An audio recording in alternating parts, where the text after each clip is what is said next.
all. Welcome to the Content Strategy Masterclass. I am Richa Patak. Thanks for the introduction. Still, I will tell you something about what we're going to learn today and what we're going to cover. I will share all my important hacks, my learnings with all of you.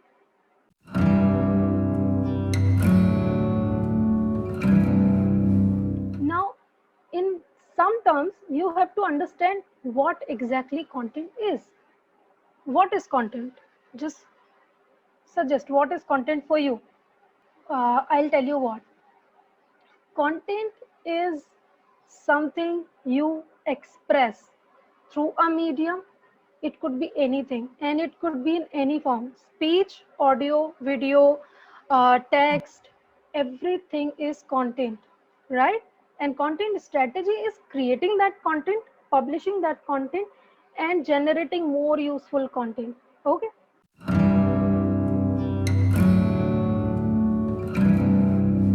Now what comes, how to design a content strategy. This is what you came for, and we are going to start what is content strategy and how we will make an effective content.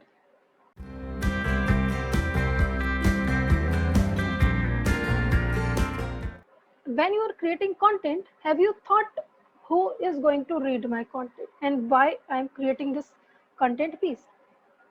This is most important thing, guys, and we miss a lot of time. We don't know why we are creating content. We create content which is so complicated. Like, I am a digital marketer, for example, and I am creating a content which is too fancy, using a lot of fancy words, selling stuff, and everything like that. But I am a digital marketing trainer. My audience are the students, are college pass outs, or the professional, or business owners who are going to start their company, or who want to do the consulting and getting a lot of leads. That is when people goes wrong. Ask yourself why you are creating content. Does your content serving the purpose? Does the content has that zest which you want to deliver in your to your audience? All right.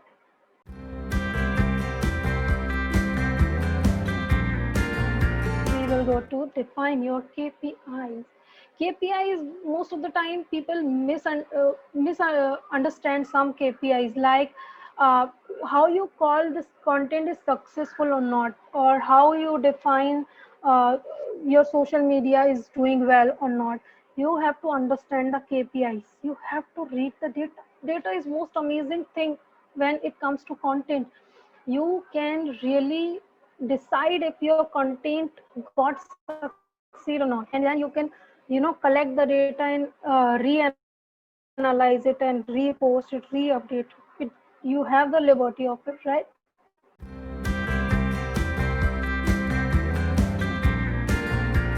Develop a buyer persona. Okay, how you develop a buyer persona? What is buyer persona? Basically, buyer persona is a journey. It's a journey of your audience. Like, if you are my customer, how you came to my business, then how you converted as a customer to me. So the whole process you go through is a buyer's journey, and we have to make buyer persona for our buyer's journey. All right.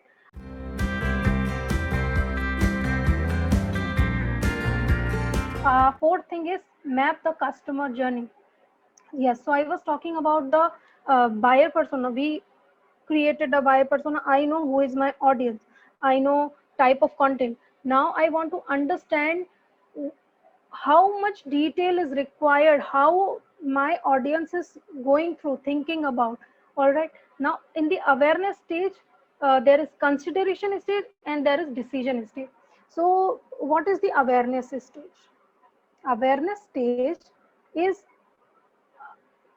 there is someone who doesn't know about your business, or who doesn't know what they need. They are just scrolling on social media and they don't have any problem with it. All right, so this is the person who doesn't know anything. Then he came that, okay, I need help with content marketing. This is called the awareness. He is being aware of what he needs, what problem he is facing. So awareness about their challenges, their problem, that is the awareness stage. All right. Now the second one is consideration stage. Like, you got the problem, but now you look for the solution. There are millions of content marketing courses out there. Which course you should go for, which course you should enroll for? Is it adding a value? Is it having something to offer you, what you are looking for, what challenges you are facing? Is this going to solve that problem? So this is the second one, is consideration stage, where people consider you as a solution, and then they make a decision stage. Decision, like they know the problem, they need content, then there's a course they got, and then they will look for the solution, and that is called the decision stage, right? In the decision stage, they will make a decision, is to they want to be your customer or not. Okay. In that stage, you will have to make sure whatever you are offering is delivered to you, like testimonials, reviews, what people talking about you, everything comes in the decision stage.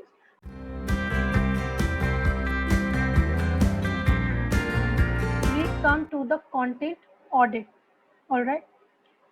So what is basically content audit? You have a lot of presentations related, you have a lot of presentation, you have a lot of website visitors, you have a lot of content on your website, you have YouTube videos, you have posted a lot of things on social media, you have created a lot of interviews, but you have, when you are making a amazing content strategy, you have to create a content audit report. You have to analyze all your existing data. You have to understand what your current content is, how it is impacting your website. Because see, Google gave value to the fresh, new, relevant content which is properly optimized. For that, you have to check your existing data. Is it delivering the value? Is it updated? Is it has all the things which you need?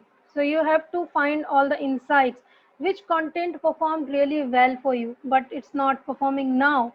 Which content got the amazing engagement last year, but it's not now? Then you have to refresh that content. That content might get you more engagement right now. If you update a couple of things, you can update the statistics, you can add more tools in your list. If you updated the listicle, you can add few best practices and tips and make refresh that content.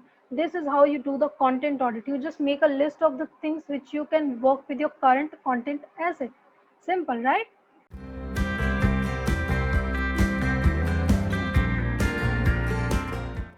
Okay, so you got things sorted. You know your audience. You know what kind of content people want to read. Now you have to come up with the ideas, right?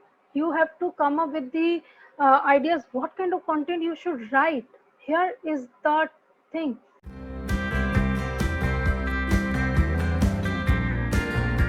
Now content calendar planning. You can create, see, most of the time we don't know what to post, how to post, when to post. You have to make a theme of your content, like in weekly interview you can do. Every Monday you can publish any interview, or you can do how to post every Tuesday. You can do content roundup post, and this is how you theme your content. And it will give more value to the people, that every week a new interview is coming up, or every week new case study is coming up, or every week they are publishing the specific thing about what they want to read, like ultimate guide, a weekly ultimate guide. So every week they will come to your site to read a new ultimate guide. So you can make a theme of your content, and it will engage more people, and it will increase your retention rate, like a returning audience. Okay. Getting new audience is way too expensive than engaging your existing audience. Okay. All right. So you have to create a content theme. What type of content you are going to post? You have to define your customer journey stage, like what is your audience, where they stand, uh, the content, you publish interview, who is going to read it? Just write about that stage and then align the keywords.